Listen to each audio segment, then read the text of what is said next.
La Universidad de Ciencias y Artes de Chiapas, la Dirección de Extensión Universitaria en coordinación con la Facultad de Ciencias Humanas y Sociales, tienen el gusto de presentar un proyecto editorial denominado Contribuciones y Perspectivas para el Desarrollo Humano. La bienvenida para José Ramiro Cortés Pon y Rubén Antonio Moreno, que son los coordinadores editoriales. Estarán también con nosotros Juanita Josefina Rodríguez Cerda, de la Universidad Autónoma de Nuevo León, Rubén Antonio Moreno, de la Universidad de Ciencias y Artes de Chiapas, Juan Romero Morones, de la Universidad Autónoma Indígena de México, Raquel Delgadillo Macías, de la Universidad de Ciencias y Artes de Chiapas, y Celia del Carmen Rodrigo Félix, Universidad Autónoma Indígena de México. A todos una cordial bienvenida, y vamos a intentar promover, dar a conocer a un público específico, porque nos estamos dirigiendo a un público específico versado en esta disciplina, en esta temática. Entonces vamos a tratar de envolver con una breve presentación este producto editorial, de tal manera que podamos utilizar de 5 a 8 minutos cada uno más o menos para explicar de manera breve el capítulo correspondiente. Para dar inicio a esta presentación, por favor, doctor José Ramiro Cortés Pon, háganos una breve introducción acerca de este proyecto. Muchas gracias. Buenos días a todos. Primeramente, un agradecimiento por estar todos, amigos, todos, desde diferentes partes del país. Este momento lo esperamos desde hace un par de años, y derivado de la pandemia, pues una disculpa a nuestros compañeros que estuvieron esperando este largo recorrido para llegar a la culminación el día de hoy de la presentación de nuestro libro, ¿no? Entonces, de verdad, primeramente, pues el agradecimiento y bueno, la felicitación a todos, porque es un logro de todos. Y bueno, quisiera pues comenzar hablando finalmente de este libro, este producto que lleva como nombre Contribuciones y Perspectivas para el Desarrollo Humano, ¿sí? Quisiera comentar primeramente que como desarrollo humano denominamos al proceso en que una sociedad, a partir del desarrollo económico, mejora de manera integral sus condiciones de vida y las condiciones de vida de todos sus habitantes, ¿sí? En este sentido, el desarrollo humano significa no solo que los individuos cuentan con los recursos suficientes para cubrir esas necesidades básicas, ¿sí? Sino también que tienen el acceso a los sistemas de salud, a la educación, a tener adecuados niveles de seguridad personal, a tener plenas libertades políticas y culturales, así como la capacidad para cultivar sus intereses y asimismo desarrollar sus potencialidades productivas y creativas, entre otras cosas, ¿sí? De allí que precisamente uno de los objetivos fundamentales del desarrollo humano sea crear las condiciones propicias para que las personas disfruten de una amplia gama de oportunidades, ¿sí? Que tienen que ver mucho con los indicadores del desarrollo humano, que, como había comentado, es la educación, la salud y, por supuesto, ¿no? La producción económica, el desarrollo productivo, para que con todas estas directrices del desarrollo humano permitan que las personas también podamos llevar una vida con calidad, ¿sí? Finalmente, hay muchas perspectivas del desarrollo humano, no solamente el economicista, como fue la primera que se desarrolló posteriormente a la Segunda Guerra Mundial, sino hay perspectivas sociales y más humanas en el devenir de los años, ¿no? Entonces, el desarrollo humano va mucho más allá de solamente esperar y comparar el nivel de desarrollo económico o la riqueza de una población, de un país, de una comunidad, ¿sí? Al contrario, se enfoca en la riqueza del más importante recurso con que cuenta una nación, que finalmente es el capital humano. En este libro que presentamos el día de hoy, tenemos las perspectivas, las posturas científicas de muchos compañeros que están aquí con nosotros, que nos acompañan desde la Universidad Autónoma de Nuevo León, de la Universidad Autónoma Indígena de México y, por supuesto, de la Universidad de Ciencias y Artes de Chiapas. Cada uno de nosotros tratamos de converger en lo que es el desarrollo humano. Entonces, sea bienvenida pues la presentación del día de hoy, y nuevamente reitero el agradecimiento a todos por la paciencia para llegar a este momento que estamos disfrutando el día de hoy. Muchas felicidades y adelante, maestro. Sí, muchas gracias, doctor Ramiro. Maestra Juanita Josefina, por ahí hay un capítulo que habla sobre resiliencia, propuesta de intervención en desarrollo humano para la atención en mujeres víctimas de violencia familiar. Por favor, coméntenos el perfil del contenido de este capítulo y qué se pretende, obviamente, con todas las disertaciones que ahí están plasmadas. Claro que sí. Buenos días a todos y todas. Es un gusto estar aquí, un gusto también, y aprovecho la ocasión para agradecer enormemente la invitación de parte del doctor Ramiro a participar y colaborar con este fruto que ya vemos ya realizado a través de este libro. Y bueno, agradeciéndoles también esta oportunidad de, desde la Universidad Autónoma de Nuevo León, poder presentarles un producto de esta perspectiva del desarrollo humano. Ahorita lo comentaba el doctor Ramiro, existen varias. Nosotros en la Facultad de Trabajo Social y Desarrollo Humano lo vemos desde el lado o desde la perspectiva humanista. Entonces, en ese sentido, el capítulo que ahorita comentaba el doctor, Resiliencia, propuesta de intervención de desarrollo humano para la atención de mujeres víctimas de violencia familiar, es una propuesta de una servidora, en el sentido de darle todas las herramientas a las personas que han sido, estas mujeres sobre todo, que han sido víctimas de violencia familiar. Para contextualizar un poco, en el estado de Nuevo León, de donde somos de procedencia, lamentablemente los índices de esta situación, de esta problemática, grave problemática de la violencia familiar, han aumentado en mayor medida. Incluso también las cuestiones actuales en las que nos encontramos todavía en la situación de contingencia, aumentan estas estadísticas, lamentablemente, de la situación de lo que viven las mujeres en el hogar. En ese sentido, nosotros hicimos esta propuesta para poder trabajar con un grupo de mujeres que habían sido violentadas y que previamente habían tenido una atención a través del Instituto Estatal de las Mujeres aquí en Nuevo León, para poderles dar toda la cobertura y atención psicológica, emocional, legal y demás.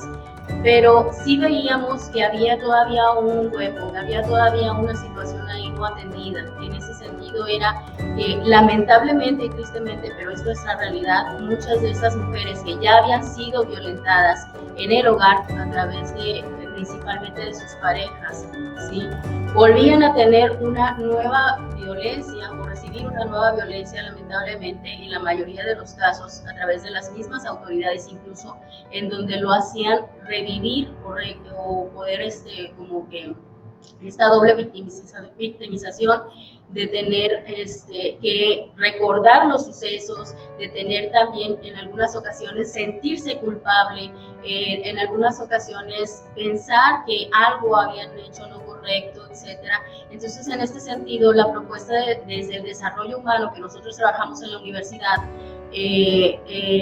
tomando en cuenta la resiliencia, podíamos trabajar el empoderamiento en estas mujeres. Por varios factores que nos habla la resiliencia, que es ese sentido de tener, de tomar a la persona desde su situación problema, esta situación de estrés que le está generando, esta situación de inconformidad o problemática, retomar a la persona para poder con sus mismas herramientas y armas poder salir adelante de la situación en la que quedó, ¿sí?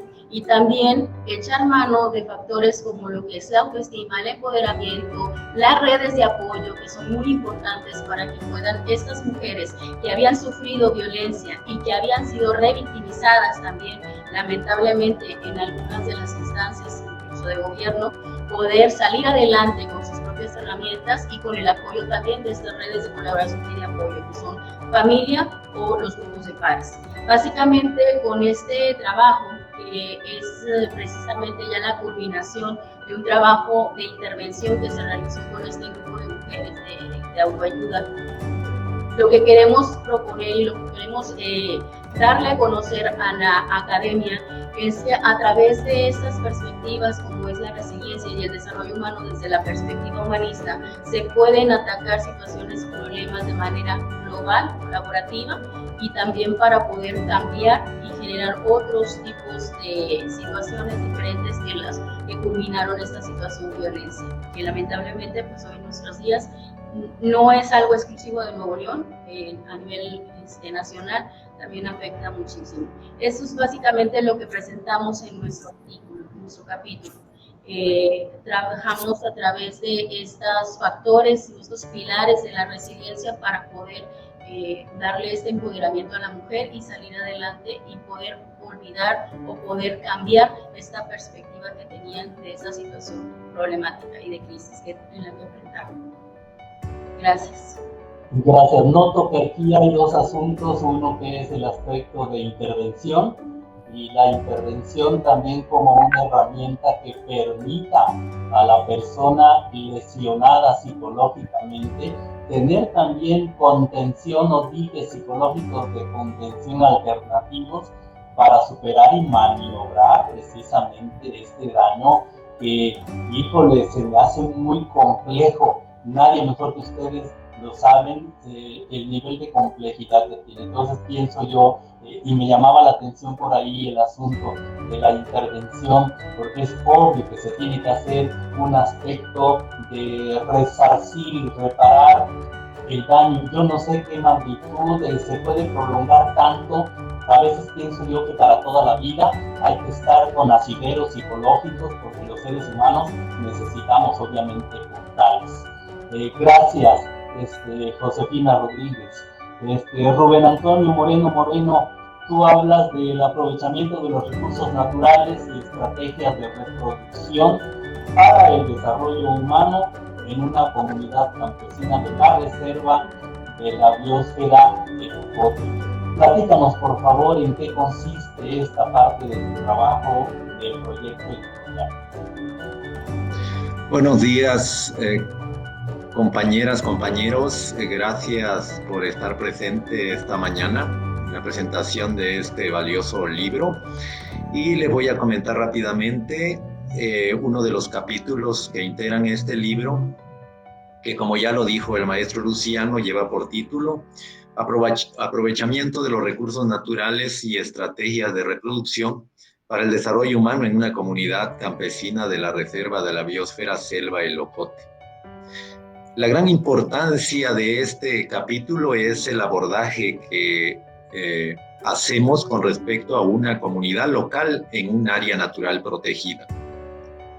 Esta comunidad se encuentra ubicada precisamente en la zona de amortiguamiento de esta área natural protegida y por lo tanto tiene ciertas restricciones en el aprovechamiento y en el uso de sus recursos naturales. De ahí viene la importancia, ¿no?, de abordar esta comunidad a través de las estrategias de reproducción.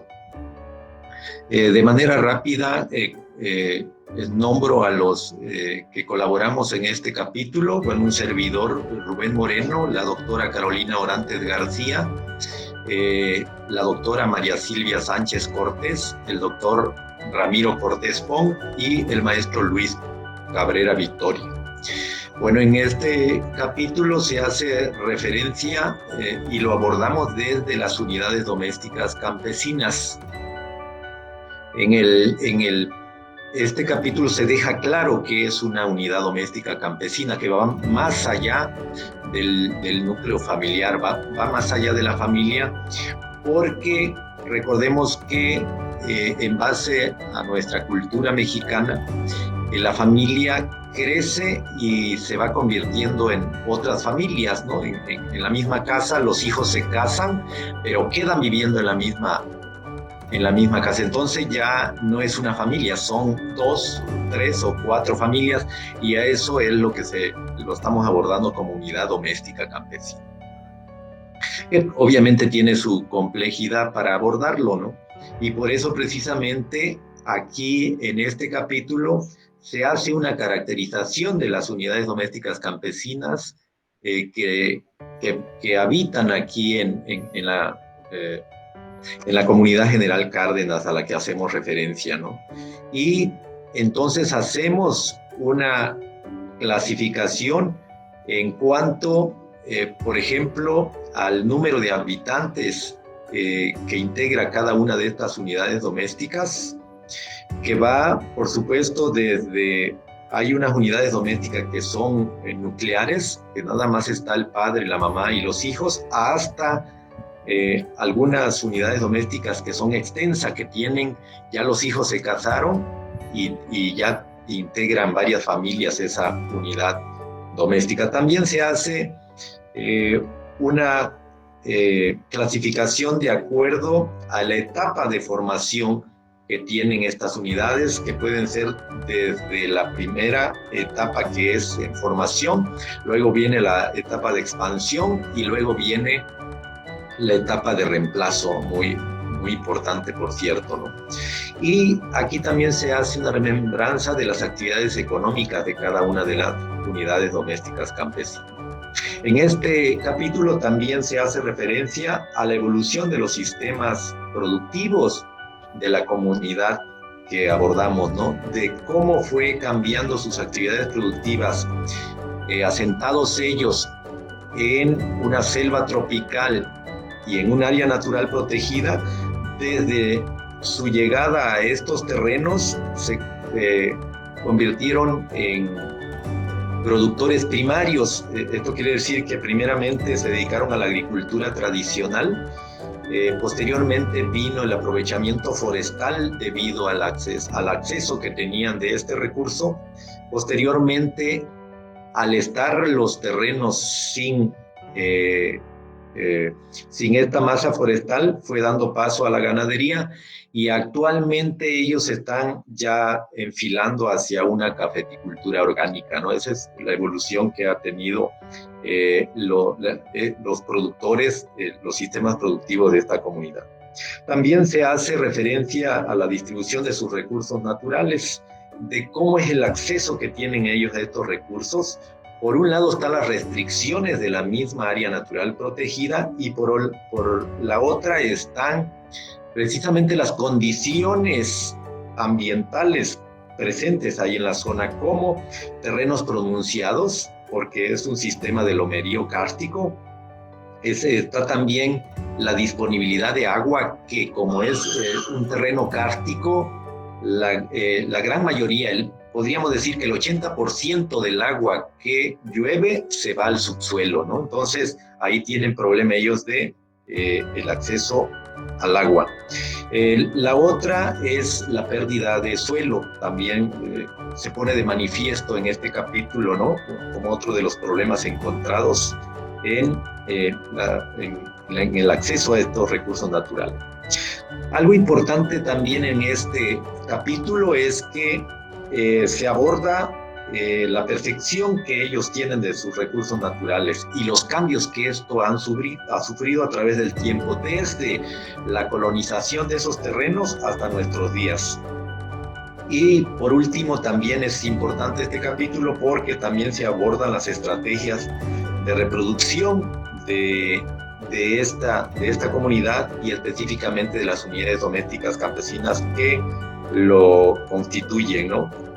Y ahí queda de manifiesto que el principio fundamental de la producción que tienen estas unidades domésticas es el autoconsumo a través de la agricultura y la ganadería, aunque en el caso de la ganadería venden los excedentes y están vendiendo los excedentes de la cafeticultura, ¿no? Entonces es muy importante revisar este artículo porque retrata de una manera muy contundente la situación en que vive una comunidad que es muy participativa, que es muy trabajadora, pero las mismas condiciones ambientales son adversas por un lado, y las mismas restricciones del área natural protegida restringen, ¿no?, ese uso que tienen. Entonces Al final se ponen de manifiesto las alternativas, las estrategias de reproducción, y dentro de ellas encontramos que es ellos forman alianzas y redes comunitarias para su sobrevivencia. Está la migración, cuando un integrante de las familias tiene que salir en busca de algún recurso, ¿no?, para solventar a la familia. Y otra de las alternativas que ellos utilizan, pues, son los programas de gobierno, ¿no?, con el actual gobierno, que les inyecta recursos a través de programas, llámese Sembrando Vida, llámese algunas becas para los alumnos, y eso redunda como una estrategia para que estas unidades domésticas salgan adelante. Entonces, queda la invitación para los que estamos presentes y para los que nos están escuchando, a que revisen este capítulo y puedan ellos disfrutar, podríamos decir así, de esta lectura amena que hacemos con referente a una comunidad que está en los linderos de una área natural protegida. Eso sería mi comentario. Muchísimas gracias. Gracias, Rubén. A mí, mientras tú hablabas, me hacía pensar en algunas situaciones que parte de ellas ya las dijiste, con el asunto del autoconsumo, y que a veces el excedente también es parte de una retribución autogestiva, se puede decir, y el asunto de la autonomía. Pero me preocupó mucho, me preocupan dos asuntos. Uno que tiene que ver, es cierto, hay rezago, hay marginación, la zona es muy accidentada. ¿Qué pasa con las condiciones, por ejemplo, de salud y de educación, etcétera? ¿Y qué tanto por ahí sabemos que en muchas zonas, sierra, en zonas indígenas, también hay intervención muchas veces, no solo de los programas que tú mencionas, sino también de grupos religiosos que muchas veces generan pugnas, ¿verdad?, y conflictos intercomunitarios, en fin, por todo ese bien que se produce. Y el último detalle, que es un comentario extra, ¿verdad?, es un comentario extra, es el asunto de cómo aprovechar, por ejemplo, el agua como un recurso natural. Por ejemplo, ahorita nos está lloviendo hasta debajo de las tejas, ¿no? Entonces, ¿cómo poder guardar el agua? Por ejemplo, si yo tengo un pedazo de jardín y tengo un pequeño huerto de 4 arbolitos de mango, 2 matas de chile, entonces pongo en garrafas un poco de agua y la administro. Pero todo este trabajo de, qué sé yo, de capacitación y de adiestramiento se me hace muy complejo, porque además son zonas bastante complicadas para tener acceso a ellas. Entonces, a mí me entusiasma porque tengo mucha inclinación ecologista, ¿no? Entonces, todo lo que está vivo para mí es vital, ¿no? Y especialmente el elemento agua, por ejemplo, que tú lo mencionas, ¿no? Entonces yo creo que ahí está lo maravilloso de este trabajo, que primero es diagnóstico, pero después también ya es propositivo y nos muestra un rostro de cómo se está desarrollando.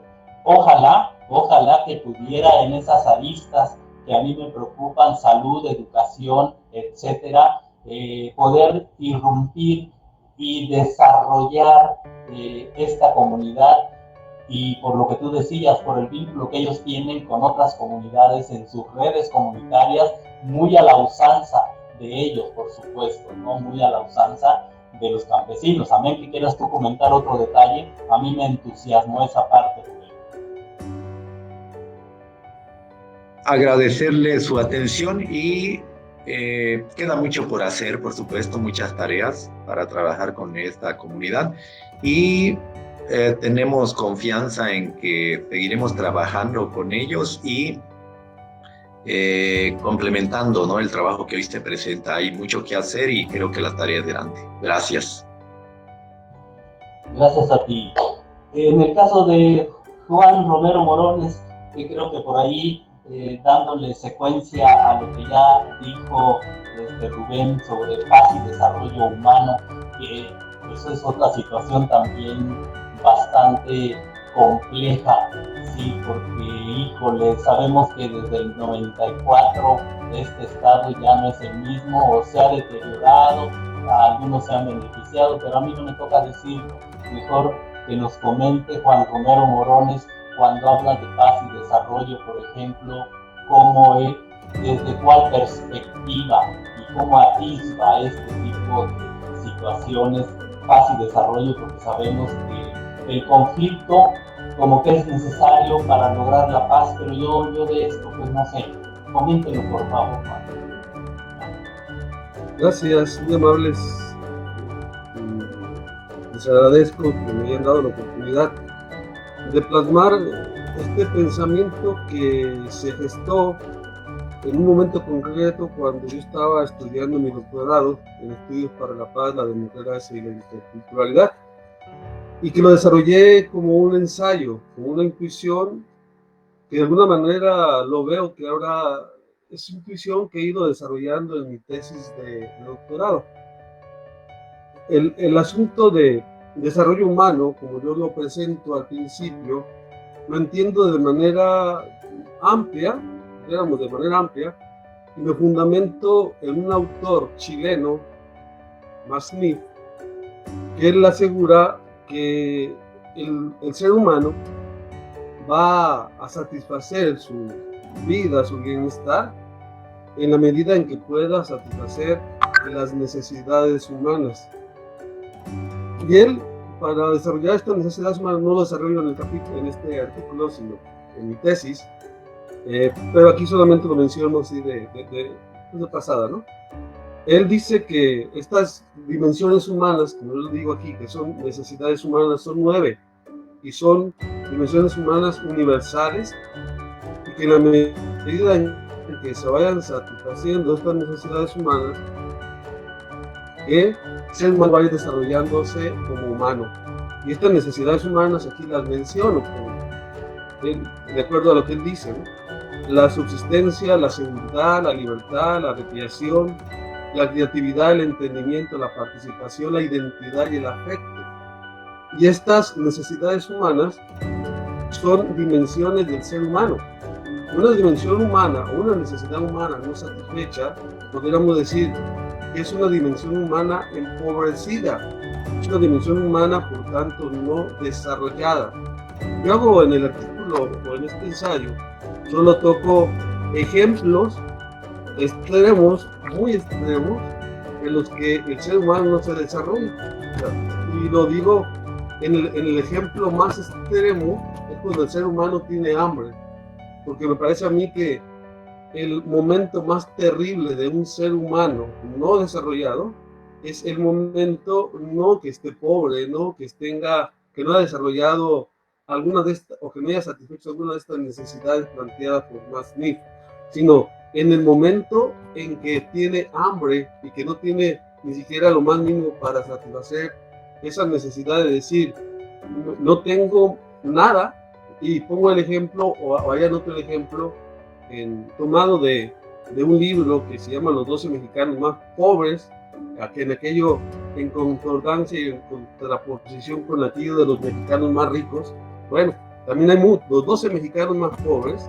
Bueno, ahí no voy a hablar del libro, sino ni de la metodología que emplea el autor para designar estos 12 mexicanos más pobres, sino solamente decir que la antítesis del desarrollo humano es precisamente estas situaciones, o como lo dice un autor, una pobreza o una situación de no desarrollo humano en algún aspecto puede llevar luego a una situación de polipatía, es decir, a un conjunto de padecimientos que se van conjuntando uno con otro.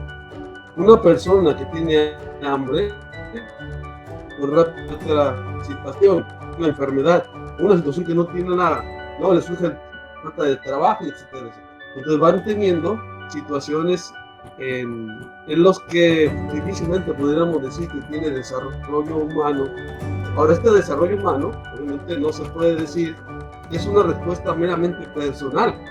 Por eso yo digo que no podemos hablar de pobres, sino de empobrecidos, porque si hay empobrecidos, es porque hay gente enriquecida. Y ahí escribo el ejemplo de cómo la situación mundial, o sea, cómo la riqueza mundial, la riqueza nacional, está en manos de muy poca gente.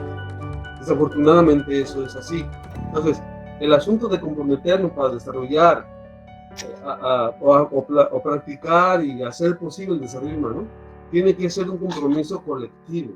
Un compromiso colectivo pues de los gobiernos, de las universidades, de las iglesias, de las comunidades, todos aquellos que de alguna manera son personas que tienen en sus manos alguna decisión. Entonces, si esta situación existe, no es una situación que solamente vamos a atribuirla a que esta persona es pobre porque Dios así lo quiso, que esta persona es pobre porque pues, no le quedó otro, porque es flojo. Yo creo que tocar o hablar del desarrollo humano pues es mucho más amplio. Y luego yo en la segunda parte yo lo sitúo como en la paz y el conflicto. ¿Por qué lo digo allí? Bueno, porque la paz es el deseo más profundo que tiene el ser humano. La paz, primer derecho humano al que nosotros podemos aspirar. Sin embargo, en nuestra vida diaria tenemos muchos conflictos. Y conflicto lo definen los que se han dedicado a estudiar. Ahí hago alguna mención. Nyamata, Muñoz, bueno, no voy a mencionar esos autores, pero lo que están diciendo es, ¿cuándo surge el conflicto? Bueno, cuando el ser humano, cuando una parte del humano o un colectivo sienten que le está siendo dañados sus derechos humanos. Ahí surge el conflicto. O cuando no satisface alguna necesidad humana. O cuando alguien está contra algún valor que él tiene. Dígase, como se diga, ¿no? Si yo digo, no me satisface mi necesidad de seguridad, de subsistencia, de identidad, ahí está surgiendo un conflicto. O no me están satisfaciendo mi necesidad de ni siquiera lo más mínimo consumir, ahí tengo yo un conflicto.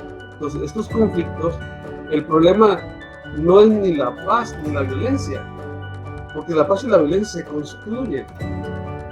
El bienestar se construye, el desarrollo se construye. Entonces, por lo tanto, cuando nosotros estamos hablando de paz y conflicto, lo que estamos aquí diciendo es que en la medida en que nosotros abordemos, en la medida que nosotros entendamos el conflicto para transformarlo positivamente, para transformarla con herramientas de paz, con herramientas en las que nosotros consideremos que hay que hacer posible que todos los seres humanos lleguen a una situación de desarrollo para que y que ellos satisfagan todas las necesidades humanas. Aquí debo de decir una cosa muy sencilla. Masniff se aleja mucho de la idea del Banco Mundial, de la visión economicista, porque él distingue necesidad, distingue satisfactor y distingue bien. Ahí ya nos está diciendo un asunto muy importante y muy interesante. Y la manera como se satisfacen las necesidades, bueno, son culturales, se hacen de manera diferente. En la última parte, lo que yo aseguro es que en la medida en que el ser humano va satisfaciendo sus necesidades humanas, o sea, esas necesidades humanas, o va desarrollando su bienestar, o va haciendo posible que el ser humano obtenga todo lo necesario, incluso desde el punto de vista, yo aquí decía, desde el punto de vista del buen vivir. Entonces vamos a estar nosotros hablando de paz. Entonces la paz, como el bienestar, como el desarrollo humano, hay que construirlo. Entonces en la medida en que nosotros vayamos logrando el desarrollo humano individual, personal, social, colectivo, comunitario, en esa medida vamos a estar construyendo la paz. Entonces aquí es algo dialéctico. No podemos hablar de paz en tanto no haya un desarrollo humano, y tampoco vamos a hablar de desarrollo humano en tanto no haya paz. Claro, entonces va a aparecer la paz hasta que haya la totalidad y cumplimiento del desarrollo humano. No, yo sostengo, aunque no lo plasmo aquí en este artículo, el concepto de paz imperfecta, algo así como que la paz se va a ir construyendo en la medida en que nosotros vayamos haciendo el bien para los demás, y que nunca vamos a poder decir que estamos ya en la totalidad del bienestar, sino que es un proceso que vamos logrando poco a poco, y en la medida, por ejemplo, se satisface una necesidad, que va apareciendo ahí la paz, y en la medida en que vamos adelantando o quitando todo aquello que pueda impedir o que impide que el ser humano se desarrolle, pues vaya apareciendo la paz. La paz imperfecta es un concepto de un español que se llama Paco Muñoz, y es algo así como, por decirles, y con esto quiero terminar, una alegoría como lo que se dice en la Biblia, y disculpen que cite la Biblia, no lo cito como un libro religioso, sino como un libro en el que nos puede manifestar muchas ideas. Allí Jesucristo decía que en la vida están juntas el trigo y la cizaña. Entonces nosotros, dice él, arrancamos la cizaña, puede ser que el trigo también se dañe. Podemos decir así, la paz siempre va a decir eso. En el mundo está presente la violencia y la paz. La violencia estructural, la violencia cultural, la violencia de una manera evidente, nosotros, no me gusta la palabra luchar, sino esforzándonos en la medida en que nosotros hagamos el esfuerzo colectivo por ir haciendo posible alejar la violencia de cualquier tipo. En esa medida también va a ir apareciendo la paz. Entonces el desarrollo humano solo se va a lograr en la medida en que nosotros logremos apoyar y satisfacer las necesidades humanas como personas, como colectivo y como comunidad. Y la paz también se va a lograr en la medida en que logramos eso, y también el bienestar. Son pues situaciones y condiciones que se implican una a la otra. Les agradezco que me hayan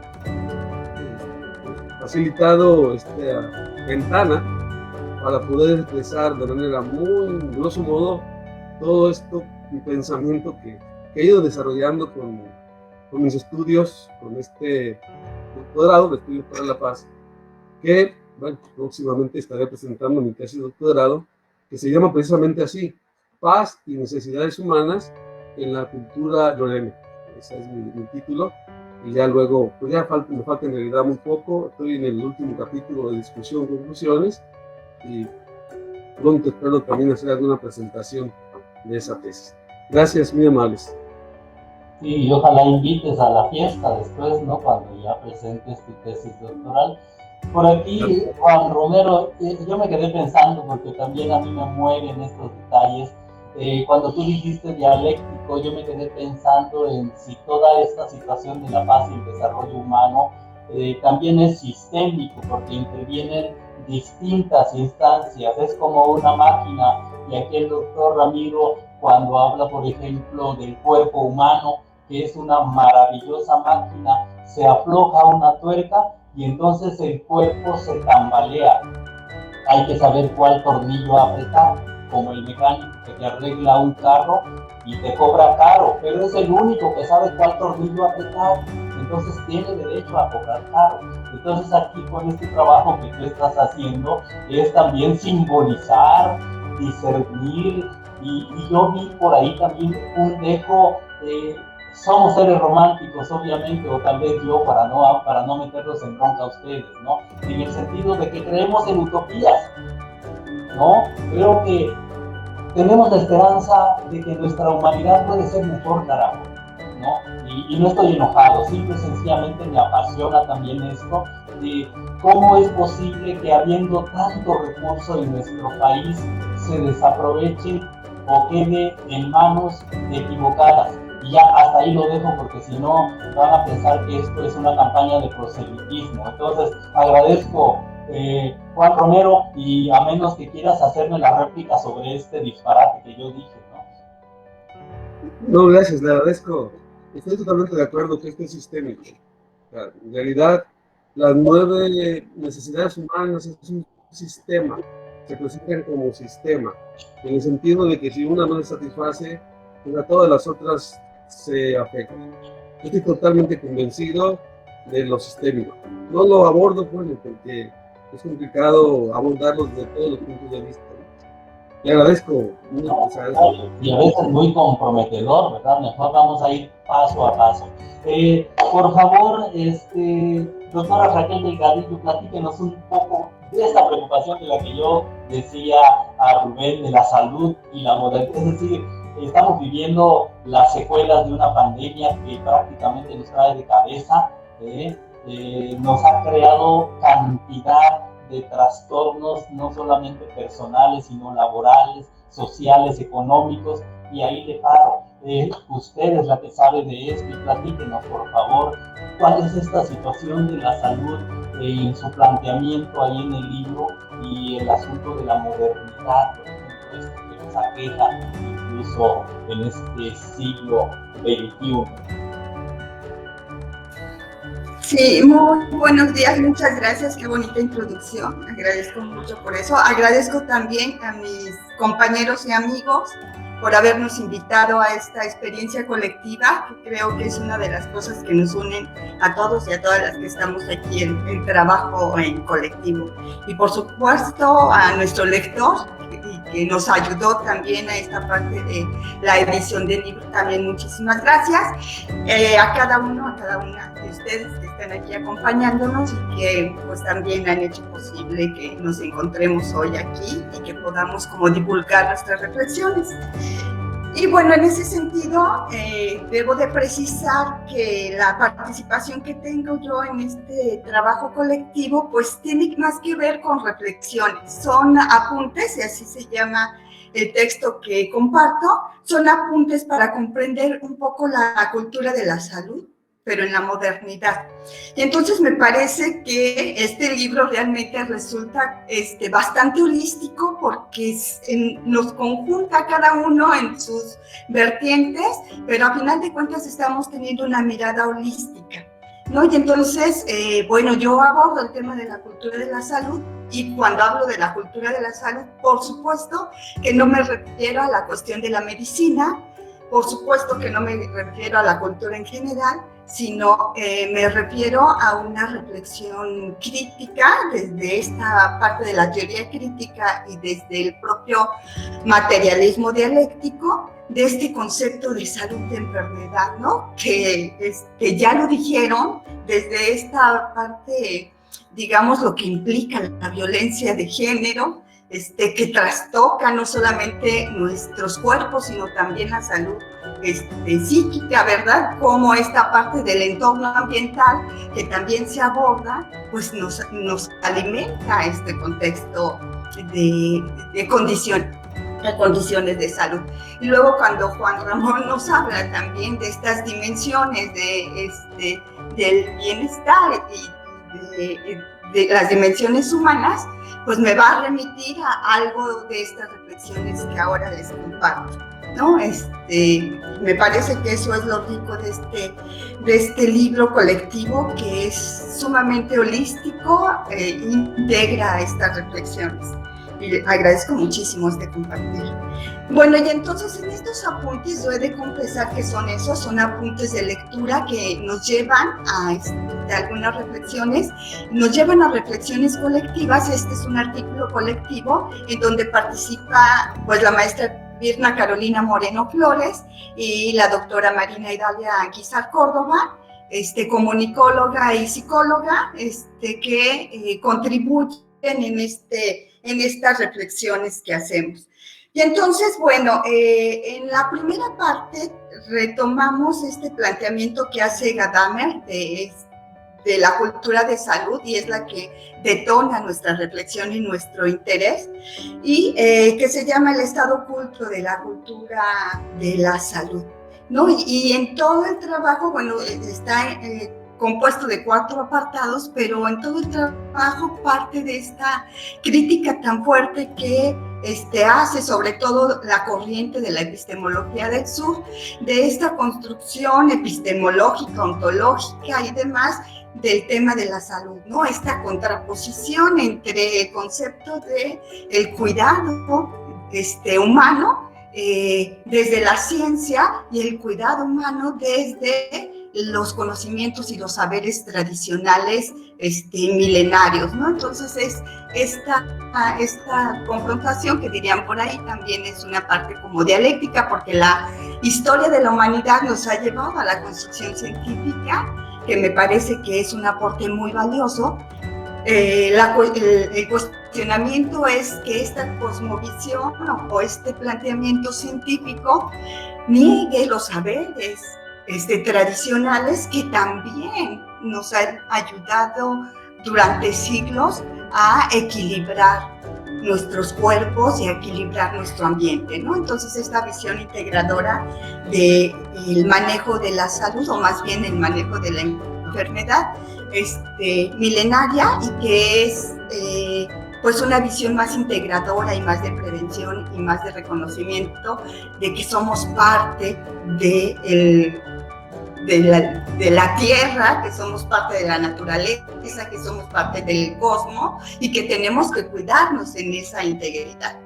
Entonces, en ese sentido, en nuestra primera apartado, pues trata este planteamiento de Gadamer, ¿no? Y les voy a compartir, estamos planteando que con el advenimiento de la sociedad moderna, que es lo que digo con este desarrollo científico y tecnológico, pues nuestro conocimiento sobre las culturas ancestrales se han ido olvidando. Bueno, la verdad es que no la hemos olvidado, porque yo estoy segura que de una u otra manera, pues esta parte de la medicina casera, pues algo tenemos y algo sabemos, y la hemos usado directa o indirectamente. Entonces, no totalmente olvidada, pero sí la hemos dejado a un lado y la hemos diezmado, ¿no? Hemos disminuido su potencial o su reconocimiento de esta sabiduría, de estas culturas y de estos saberes ancestrales, ¿no?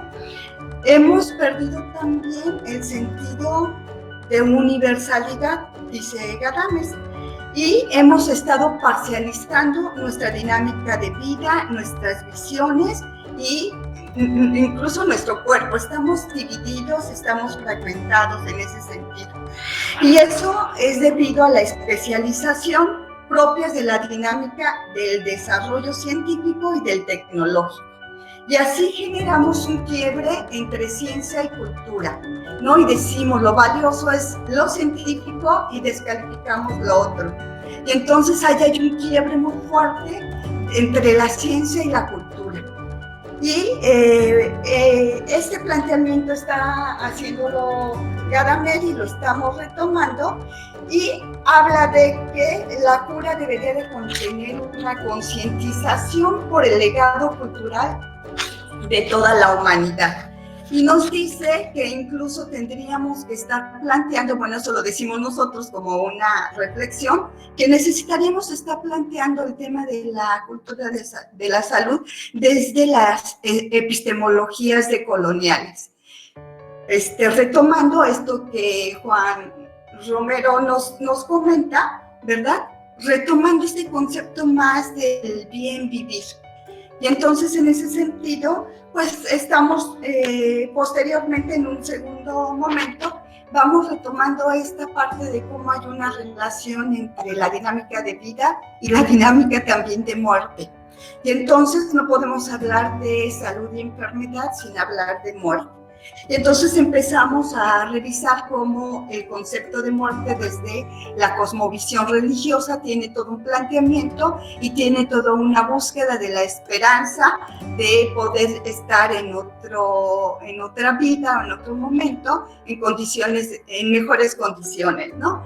Y replanteamos que esta parte de la religión pues plantea el término del manejo de la enfermedad y de la muerte como partes, digamos, de absolutismo, ¿no? Que es así, es una condición divina, y esto es lo que nos lleva, y creemos religiosamente en esta muerte que nos van a llevar a un plano distinto. Y dice, bueno, aquí estamos retomando a Beirut, y él nos plantea que el asunto del siglo XIX y siglo XX, lo que hemos venido a poner a la ciencia, a la medicina, en una especie de religión, en una especie de mitos que decimos tiene bata blanca, y ahí me disculpo mucho con mi compañero Ramiro, que es médico, pero yo creo que habrá algunas coincidencias en lo que está planteando Beirut, y nosotros retomamos, ¿no? Y dice, nosotros pensamos, si lo dice el médico, es la verdad. Lo demás no es ciencia y entonces descartamos lo no científico y ahí vemos bata blanca, entonces es el que tiene la sabiduría y no nuestro cuerpo. Aquí lo que estamos planteando es que en nuestro mismo cuerpo, en nuestro mismo organismo, está la posibilidad de salud y de la prevención de la enfermedad. Y entonces no es necesario tener este mito de la ciencia médica como la absoluta, la que tiene el saber, la que tiene, sino que también está esta parte que nuestro organismo es sabio y tenemos que saber escuchar. Ese planteamiento es lo que retomamos también con respecto a este debate entre la ciencia médica y el concepto de muerte que podemos replantearnos, ¿no? Muerte y salud, por supuesto. O cuerpo, enfermedad y salud, vida, enfermedad y muerte. Y entonces hay un debate ahí, pero en el fondo lo que estamos planteando y en lo que coincidimos nosotras es de que efectivamente nuestro organismo es sabio y nos ayuda mucho a poder prevenir enfermedades cuando le escuchamos, porque nos da mensajes. Pero como estamos en este pensamiento mítico, religiosamente creyente, en que la ciencia es la que nos va a venir a sanar, entonces interrumpimos esta posibilidad de leer a nuestro cuerpo, ¿no? Y entonces dice, la medicina y sus instancias pararreligiosas, bueno, pues plantea, la obsesión por la salud mina todos los espacios con el consumo de bienes y servicios y la sociedad medicalizada y automedicada bajo una lógica consumista y una supuesta libertad de elección médica. Y aquí empezamos ya a hablar de cómo esta vida moderna, en donde el tema del consumismo, el modo de producción capitalista nos ha venido a trastocar y todo se convierte en plusvalía y ganancia. Y entonces la medicina, desafortunadamente, ha caído en ello, ¿no? Y bueno, continúa Barbeu diciendo que el sistema médico moderno funciona como una dominación religiosa y se ejerce por medio de ritos médicos obligatorios y mitos culturalmente impuestos. La persona gravemente enferma ya no puede ir poco a poco hacia su muerte. Y ojo, este artículo lo escribimos antes de la pandemia. Ahora, con esta vivencia que hemos tenido, nos parece sumamente cruel que estemos separando a nuestros familiares moribundos de su cercanía, de sus amores, de la gente que le acuerda y le quiere.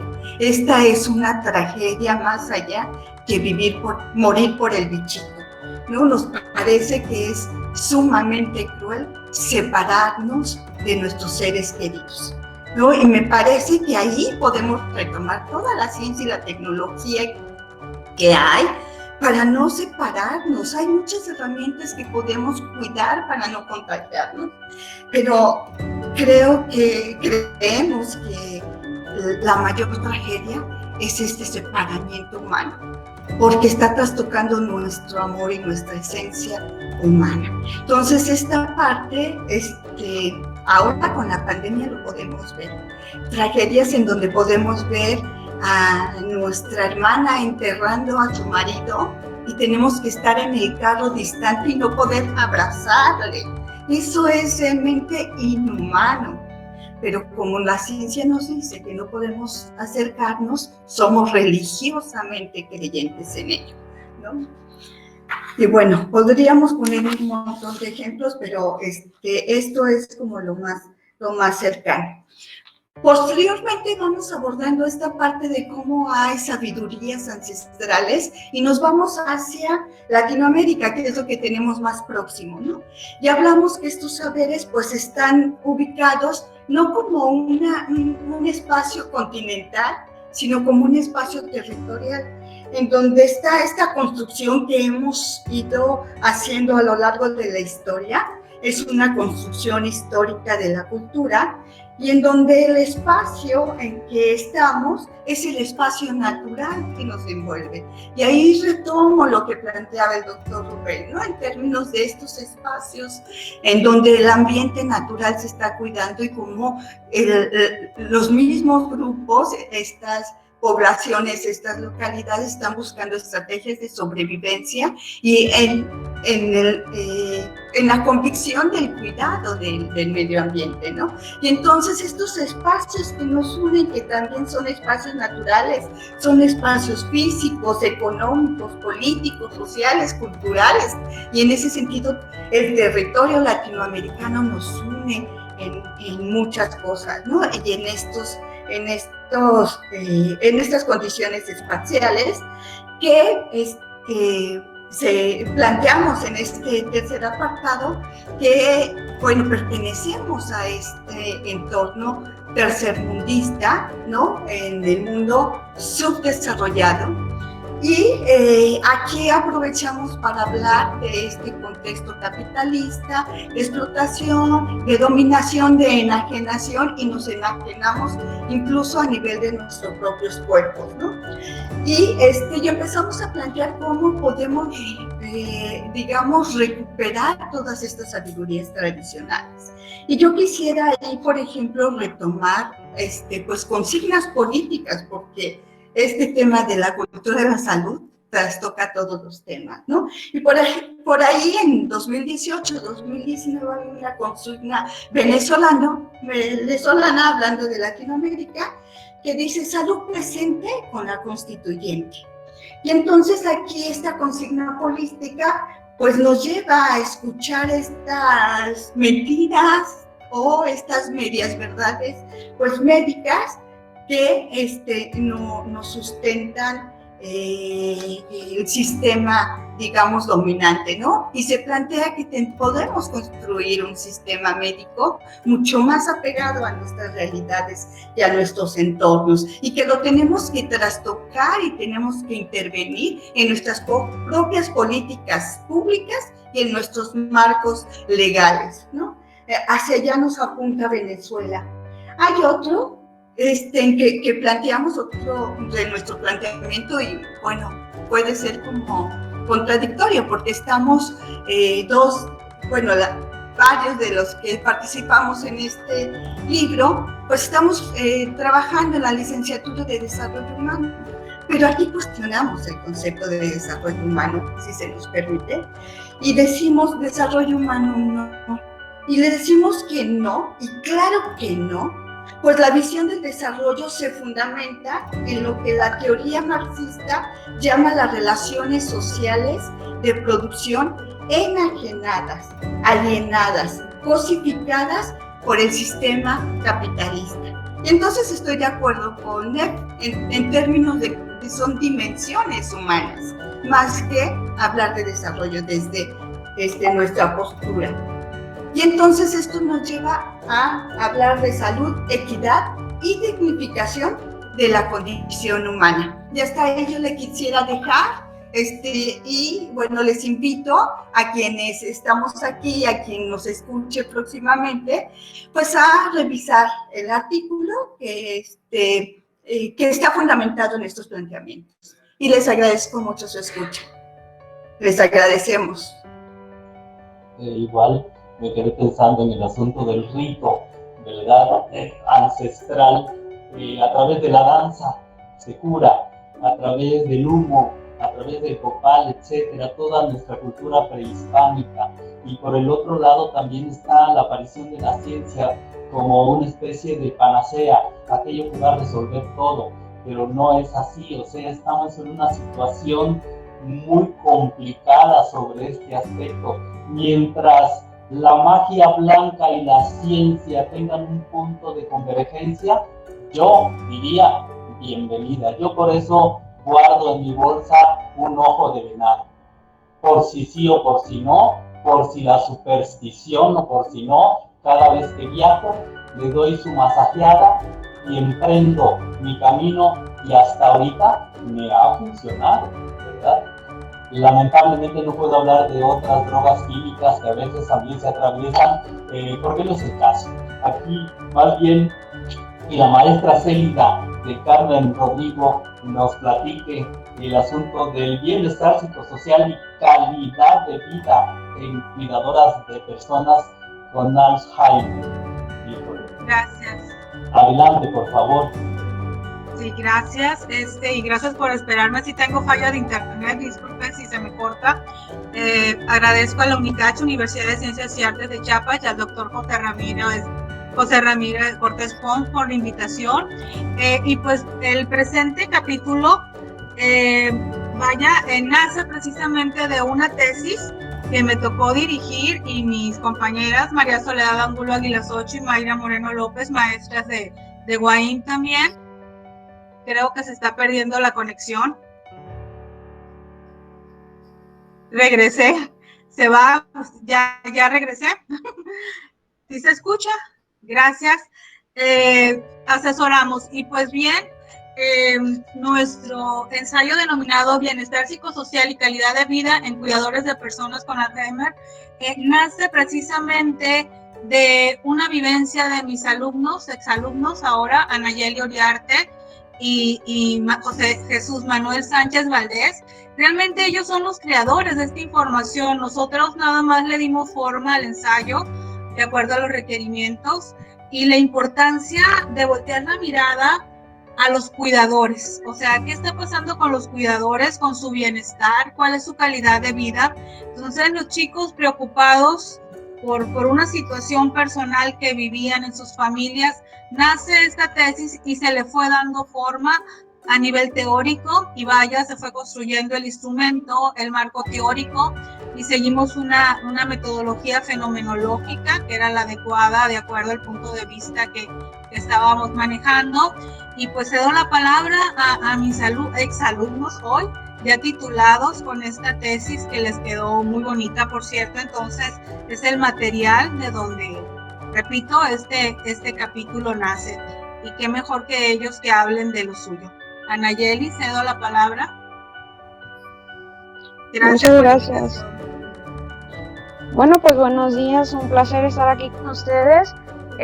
Agradecerle a UNICACH por permitirnos hacer presente pues nuestra investigación a través de este ensayo.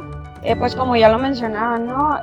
Nuestro tema de investigación pues fue bienestar psicosocial y calidad de vida en cuidadores de personas con Alzheimer.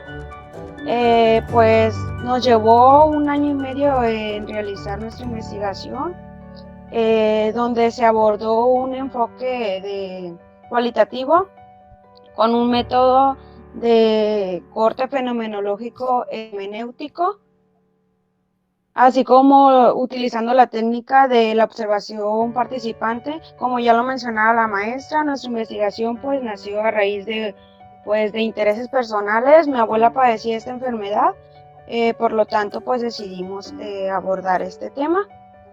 La importancia pues de más que nada es darle relevancia a lo que es a la familia, porque pues si bien se sabe, se habla mucho sobre este tema de lo que es el Alzheimer, pero nunca nos hemos centrado en sí en lo que se está viviendo, ¿no? Vive dentro de la familia, porque pues esta enfermedad recae en ellos. Sí, Crespo en el 2009 pues nos definía esta enfermedad como una enfermedad crónica neurodegenerativa, la cual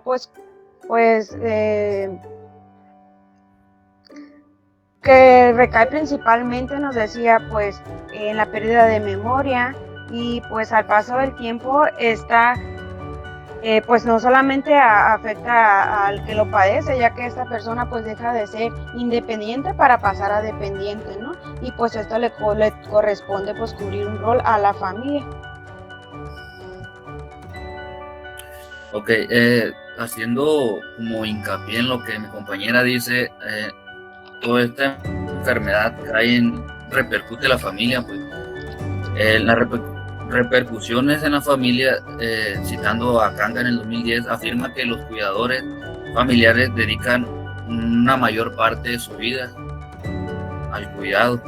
Se dice que como son como 70 horas aproximadamente a la semana. Dice que la mayoría todos no serían capaces de ni siquiera sobrevivir sin el apoyo de la familia. Es evidente, por lo tanto, que la familia cuidadora cumple una importante labor socioeconómica para la sociedad. También hacemos mención en la OMS, que define el cuidador principal, que es la persona del entorno de un paciente que asume voluntariamente el papel del responsable del mismo. En un amplio sentido, este individuo está dispuesto a tomar decisiones por el paciente porque ya no depende de sí mismo, y cubrir las necesidades básicas, y ya sea de manera directa e indirecta. Hay un síndrome que rescatábamos nosotros en este capítulo, que es el síndrome del cuidador quemado. Es un trastorno que presenta a las personas que realizan la tarea del cuidador principal de una persona con dependencia, bien sea por edad avanzada, enfermedad o discapacidades, o por necesidad funcional. También tenemos otro punto importante que ya lo han mencionado todos ustedes, es la calidad de vida. La OMS en el 2005 dice que como la percepción que un individuo tiene de su lugar de existencia en el contexto de la cultura y sistemas de valores en los que vive y en la relación de las perspectivas. Hay que hacer mención de que en todo esto hay programas de apoyo para el cuidador, son los que respaldan todo esto, pues, quien cumple el papel del cuidador, ¿no? Hay centros de día en México, asociaciones para recursos de familia. Hacer mención también de la resiliencia, ¿no? que cae es un punto muy importante que hay que hacer hincapié. Menciona que la resiliencia distingue dos componentes: la resistencia frente a la destrucción y la capacidad de proteger a la propia integridad bajo la presión. Por otra parte, también, más allá de la resistencia, es la capacidad de forjar un comportamiento habitual, y posee circunstancias difíciles, como también todo esto recae en el optimismo, ¿no? Y pues bien, más que nada sería todo lo de este capítulo, y pues que mi compañera concluya. Sí, no, me faltó comentarles que, pues sí, la población elegida pues fue en la comunidad donde yo vivo, ya que pues aquí, pues por ser donde vivía mi abuela, se tomó como muestra por conveniencia a 5 familias, los cuales también pues tenían un familiar que padecía esa enfermedad. En resultado, pues nos arrojaba que no todos los cuidadores ni las familias tenían el conocimiento de que pues tienen, por ser cuidadoras, tienen derechos y necesidades, y no todas pues tenían esta información. Ni siquiera tenían el conocimiento de que existían grupos de ayuda, centros de día incluso. Y pues como conclusión se requiere pues de un apoyo para contrarrestar el cansancio físico de esas familias. Es primordial también reconocer los derechos y las necesidades de la figura del cuidador principal. Por lo tanto, pues se requiere, ¿no?, de una red de apoyo pues en esta comunidad. Gracias. Gracias a mis queridos exalumnos. Cabe señalar que acotamos a las 4.000 palabras que requería el ensayo. Su tesis es muy amplia, muy rica. De hecho, realizaron una propuesta muy interesante desde la resiliencia, con un programa que en esa búsqueda de información y bibliografía se encontró ya un programa y hacen ellos la propuesta pues como una manera de fortalecer y darle bienestar y calidad de vida también al cuidador. Y pues está muy bonita su tesis, les quedó excelente, pero nos acotamos a las 4.000 palabras. de nuestra parte es todo y muchas gracias por la invitación. Es un honor formar parte de este libro. Gracias. Al contrario, gracias a todos ustedes por facilitar esta reunión virtual y comentar, por ejemplo, el estado del arte sobre la disciplina que ustedes profesan.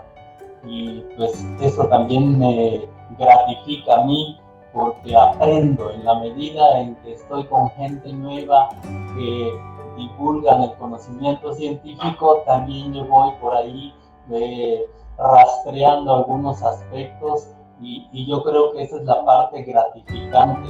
Claro, nada como el dinero, pero de eso también vamos a hablar después. Entonces, agradezco mucho a todos ustedes.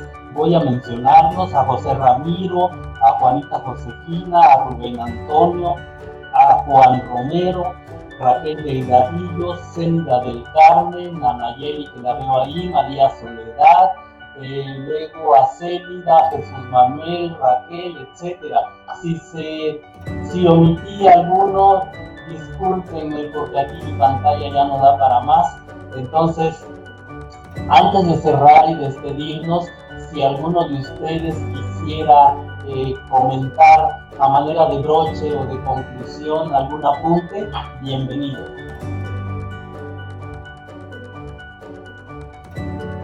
Sí, bueno, yo quisiera cerrar con unas palabras rápidamente, agradeciéndoles nuevamente a todos, a las universidades hermanas, a la Universidad Autónoma Indígena de México, la Autónoma de Nuevo León, aquí en casa, la Universidad de Ciencias y Artes de Chiapas, y comentarles que esperemos que no sea la última vez. Tenemos un proyecto ya en puerta donde seguramente cada uno de ustedes serán nuevamente invitados, porque queremos empezar a formar una red donde converjamos en el desarrollo humano. Y bueno, y cerrar con unas palabras que me quedaron muy grabadas al doctor Rubén y a mí, cuando tuvimos la oportunidad de ir a Mochicahui, allá al fuerte, a los mochis, con la gran frase tan especial que tienen allá en la Huaín, que es: toda la gente, todos los pueblos. Entonces, de verdad, muchas gracias. Toda la gente, todos los pueblos. Gracias, maestro José Ramiro. Hasta luego, enorme gusto saludarte de nuevo, Ramiro, y enorme gusto también para quienes no los conocía, y ojalá mientras yo dure en mi casa, espero estar coordinando estas presentaciones, lo que haré con mucho gusto. Hasta pronto y pásenla bonito, por favor, cuídense mucho. Gracias, mi amable. Gracias, saludos. Gracias a todos. Bendiciones a todos. Bendiciones, gracias. Gracias, saludos. Hasta luego, Rubén.